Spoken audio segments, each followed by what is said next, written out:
원상필의 스몰캡 리포트 시간입니다. 유망 중소형주 주목해볼 만한 기업 집중 분석하는 시간입니다. 동양증권 원상필 연구위원 오셨습니다. 어서 오세요. 네, 안녕하십니까. 오늘은 어떤 기업 볼까요? 네, 오늘은 그 인터넷 가격 비교 사이트를 운영하는 다나와라는 업체를 가지고 왔습니다. 네. 다나와. 네. 상장하기 전부터도 인터넷상에서 꽤 유명한 업체이잖아요. 젊은 분들은 많이 가격 비교도 하시고 상장을 언제죠? 2011년에 했던가요? 13년에 했던가요? 예, 지금 상장한 지 제가 찾아볼게요. 네. 예. 그리고 상장 때보다는 주가가 조금 내려와 있는 상황이던데. 그렇습니다. 그러니까 지금 시점에서 과연 어떤 종목을 추천드릴까 참 매번 이제 고민이 많은데요. 결국 이제 지금 투자자들 입장에서 봤을 때는 특히 방송을 보시는 분들 입장에서는 지금 샀을 때 당장 수익을 낼 수 있는 종목 내지는 그런 걸 원하시죠 일단. 네. 예, 아니면 적어도 지금 샀을 때 손해 보지 않는 종목. 네. 이 두 가지 관점이 가장 중요한 것 같습니다. 이제 그런 두 가지 잣대를 가지고 종목을 찾았는데요. 네. 다나와 같은 경우에는 그 박사님께서 말씀하신 것처럼 가격 비교 사이트를 현재 운영하고 있는 업체입니다.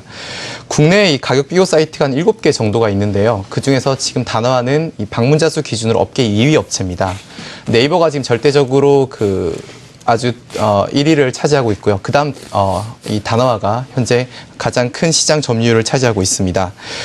대체적으로 봤을 때 그 가격 비교 사이트라고 하는 게 이제 쇼핑하시는 분들이 이 가격 비교 사이트를 방문해서 쇼핑을 하시게 되면 매출액의 1%에서 한 2% 정도를 이 수수료로 받게 됩니다. 네. 그러니까 다나와 같은 경우에는 사실 약간 좀 봉이 김선달 같은 그런 중간에서 알짜 마진을 챙겨가는 그런 회사라고 볼 수 있습니다. 네. 2011년 1월에 상장한 게 맞네요. 네. 사실은 제가 정확히 이쪽 업계의 그 정황들은 모르겠습니다. 다나와 같은 경우가 가격 비교로 원래도 유명히 있었고 포털은 이제 포털의 영향력이 있으니까 지위가 있으니까 포털에서 가격 비교들을 쉽게 하니까 사실 더 큰 영향력을 가지고 있는 건데요. 그런 면에서는 이제 다나와가 인터넷 비교 사이트로서 꽤 이름이 있는데 어쨌든 지금 업계에서는 보면 이제 2위라 이거죠. 네이버에 이어서. 그렇습니다. 네.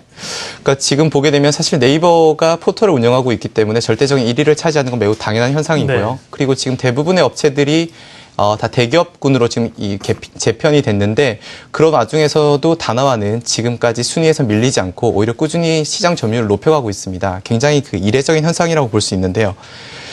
지금 보시는 화면에서처럼 현재 방문자 1인당 페이지 뷰, 그러니까 실제로 이 방문자가 들어와서 얼마만큼 이 홈페이지에서 머물고 가는지 그리고 또 얼마만큼의 클릭을 하고 내용을 살펴보는지에 대해서 이 조사된 자료를 한번 보시게 되면 다나와가 네이버 지시쇼핑이나 또는 다른 업체들 대비해서 절대적으로 높은 이 페이지 뷰를 기록을 해주고 있습니다. 즉 그만큼 이 방문자들이 찾았을 때 충실한 내용, 그다음 절대적으로 낮은 가격, 그다음 좋은 정보를 제공하고 있기 때문에 한번 다나와를 썼던 그 고객이라고 하면 다른 업체들 걸로 잘 바꾸지 않는다는 거죠. 그래서 저 같은 경우에도 가격 비교 사이트를 이용해서 물건을 구입하지만 다나와가 다른 업체들 대비해서 가장 이 저가 상품을 잘 찾아주고 또 상품에 관련된 정보를 충실하게 제공해 준다고 보는데요. 결국 이런 부분들이 지금 이 화면에서 보시는 것처럼 다른 업체들 대비해서 이 독보적으로 높은 페이지 뷰를 유지하는 그런 가장 큰 원인이 아닐까라고 생각하고 있습니다. 네. 그렇지만 이제 경쟁이 치열하지 않습니까? 말씀하신 것처럼 포털들도 뛰어들어 있는 상황이고요. 시장 상황이나 경쟁 구도를 좀 말씀해 주세요. 그렇습니다. 굉장히 좋은 질문을 해주셨는데요. 그러니까 이제 2000년대 초반에 그 인터넷 쇼핑 시대가 열리면서 한때 이 가격 비교 사이트가 100개가 넘었었습니다. 이제 그러다가 한 2005년도까지 해서 대부분의 업체들이 다 정리가 되고요. 상위 10개 정도 업체가 살아남았습니다. 네. 그게 이제 1차의 변혁기였고요. 다시 한번 이제 이후에 이 다음이나 또는 네이버 같은 인터넷 포털 업체들이 이 가격 비교 사이트에 뛰어들면서 다시 한번 이 업계가 치열한 구조조정에 직면하게 되는데요. 이제 그런 와중에서 다나와는 살아남았고 대부분의 업체들은 도태되었습니다. 그리고 지금 남아있는 업체들은 대부분이 이 네이버나 또는 다음 같은 이 상위권의 포털 업체들 그리고 이 다나와 같은 가격 비교에 특화된 업체들만이 살아남았고요. 네. 이 두 번의 치열한 경쟁을 거치면서 이제는 대부분이 다 이 업계의 정리가 끝나면서 지금은 대체적으로 좀 정리가 되고 또 이제 더 이상 치열한 경쟁이나 또는 가격적인 부분에 있어서 문제가 발생하지는 않고 있는 그러니까 어느 정도는 좀 시장이 평정된 그런 상황이라고 볼 수 있습니다. 그 네이버에 대한 그 지나친 영향력 때문에 정치권에서 최근에 규제를 좀 하겠다 이런 논의가 많이 있잖아요. 이런 것들은 여타 업체들, 일테면 다나와 같은 데는 호재로 작용을 하겠네요. 그렇습니다. 네. 그러니까 사실 가장 중요한 부분이라고 볼 수 있는데요. 결국 이제 이 다나와 같은 경우에 정책 수혜주로 저는 보고 있습니다. 네이버가 시장에서 워낙 영향력이 크기 때문에 사실 참 여러 나쁜 짓들도 하고 있죠. 특히 그리고 예. 이 중소기업들의 영역을 무차별하게 좀 뺏어가는 그런 부분들도 있는데요. 이제 비로소 이제 정치권에서 이러한 부분들에 대해서 규제를 하기 시작했고요. 이번 정기국회에서 네이버 이대로 둬서는 안 된다라는 그런 얘기들이 나오면서 지금 여러 가지 법안들이 준비가 되고 있습니다. 이제 그 중에 하나로 이 네이버가 가격 비교 사이트에서 보여주고 있는 이 무분별한 시장 잠식, 이 부분이 이제 일정 부분 줄어든다라고 하면 지금 이 가격 비교 사이트에서 업계 2위를 차지하고 있는 다나와가 결국 네이버가 줄어드는 그 시장 점유율을 그대로 다 가지고 오는 그런 구도로 진행될 수 있기 때문에 결국 이 네이버 규제에 따른 수혜주라는 성격도 좀 강하게 가지고 있습니다. 네. 현금 보유량이 많다면서 이 회사가 얼마나 되고 또 어떤 의미입니까, 그거는? 지금 뭐 시가총액이 한 600억인데요. 이 회사가 네. 현금을 400억 가지고 있습니다. 예. 그러니까 실질적으로 시가총액은 200억이죠. 근데 매년 회사가 지금 50억에서 한 70억 정도를 벌고 있기 때문에 사실 이 순현금을 제외하고 나서 PR을 보게 되면 뭐 4배가 채 안 되는 수준입니다. 기업 공개하면서 유보금이 좀 생겼나 보죠? 네. 그리고 네. 사실 이 가격 비교 사이트라고 하는 게 특별한 설비 투자가 그렇게 그렇죠. 필요 네. 없는 산업이기 때문에 사실 인건비 정도만 있으면 그리고 서버에 투자하는 정도의 비용만 있으면 되기 때문에 회사가 벌어들이는 돈의 대부분을 다 유보를 시키고 있습니다. 네. 그러니까 매년 50억씩 현금이 쌓이고 있는 회사인 거죠.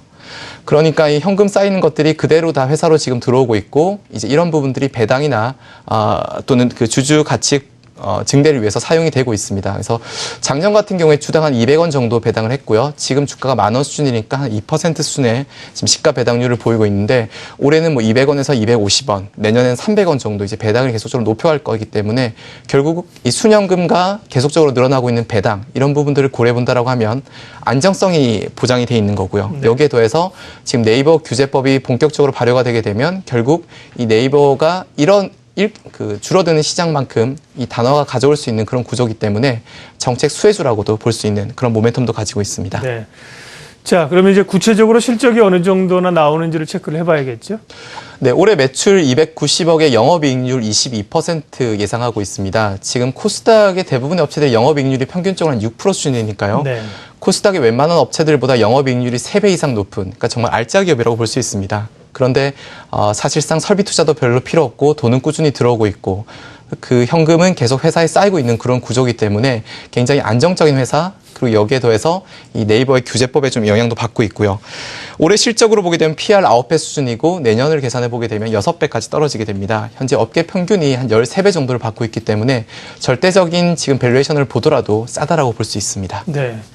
근데 지금 말씀하신 것만 보면 가격 비교에서 어찌 보면 더 이 어떤 개척 역할을 했고 좋은 인지도를 가지고 있고 또 재무제표도 좋은데 주가는 부응을 못했어요.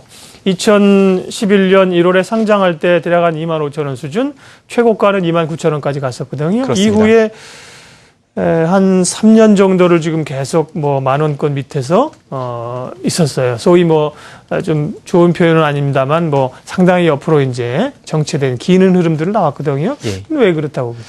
그러니까 결국 이제 네이버 때문인데요. 네. 사실 네이버가 이 가격 비교 사이트를 평정할 거라고 봤었습니다. 네. 결국 네이버가 이쪽에 진입한 이상 나머지 업체들은 살아남기 힘들 거다라고 봤었는데요.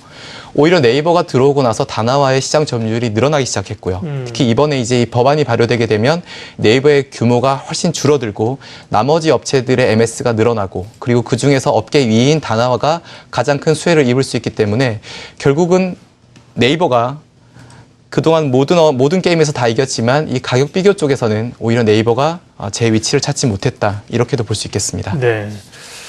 하나만 좀 더 여쭤볼게요.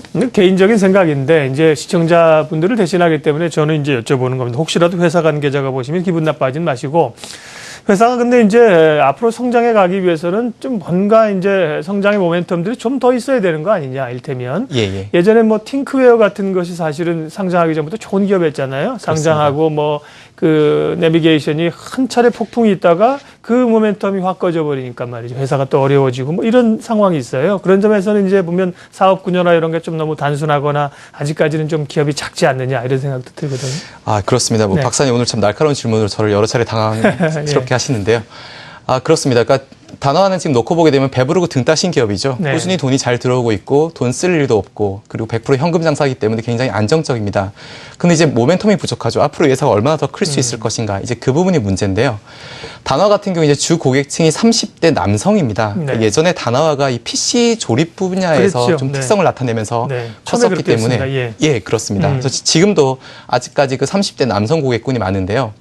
결국 이제 이 고객들을 잘 활용해서 새로운 비즈니스를 만들어내야 되기 때문에 다나와가 지금 준비하고 있는 부분이 이 자동차 쪽 그리고 중고차 시장에 지금 중개를 생각을 하고 있습니다. 네. 그러니까 30대 남자면 대부분 차에 관심이 많지 않습니까? 예. 그래서 이 자동차 포털을 이 다나와 내부에 만들고 이제 이 중고차나 신차 같은 경우에도 조금 더 싼 가격을 제시하는 딜러를 다나와가 찾아주는 거죠. 자기네 기존 채널이 있으니까, 다나와 채널이 있으니까. 그렇습니다. 그렇죠? 예. 그러면서 이제 그런 비즈니스를 하면서 보험도 같이 팔고 자동차 용품도 같이 파는 그런 비즈니스를 이번에 이제 런칭을 했습니다. 그래서 이런 부분들이 좀 커진다라고 하면 이 가격 비교 사이트하고 별개로 새로운 좀 아이템이 되지 않을까 보고 있습니다. 네. 원상필의 스몰캡 리포트, 오늘은 가격 비교 사이트 다나와에 대해서 설명을 자세하게 해주셨습니다. 동양증권 원상필 연구위원이었습니다. 고맙습니다. 네, 감사합니다.